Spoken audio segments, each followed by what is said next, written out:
Intention and Sincerity 10. I watched a news report a while ago, which I wanted to briefly discuss. It reported on a high-ranking government official of Saudi Arabia, discussing a potential plan the Saudi government was considering. It was considering completely opening the visa applications, so that people can perform the visitation to the holy city of Mecca, known as Umrah, all year round.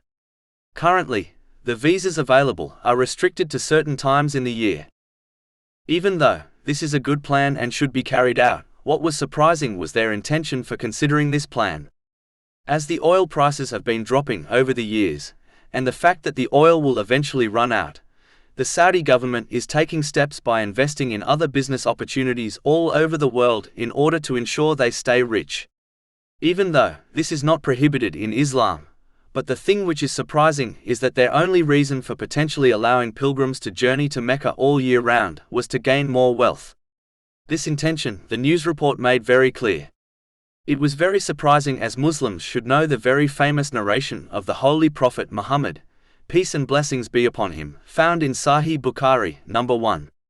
It advises that the actions of a person are judged based on their intention. If their intention behind their decision is only to gain more wealth, then they will get no reward from Allah, the Exalted. The only thing they will gain is more wealth, which will eventually slip out of their hands.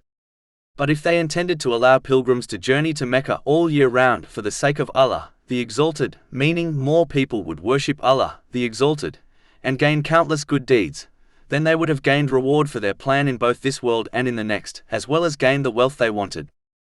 In addition, a narration found in Sahih Muslim, number 4899, advises that whoever invites someone to something good gets the same reward as the one who performed the righteous action they were invited towards.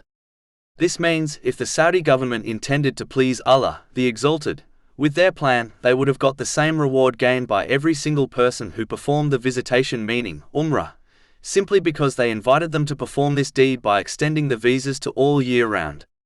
Can one imagine how much reward they would get while sitting in their homes? The lesson to learn from this is simple. When one acts for the sake of Allah, the Exalted, by adhering to the Holy Quran and the traditions of the Holy Prophet Muhammad, peace and blessings be upon him, they will gain blessings in both worlds. But if they act for the sake of the world, they might gain something from the world, but they will receive nothing in the hereafter. So it is important to think before acting, as one can potentially lose an uncountable reward, just because of their bad intention.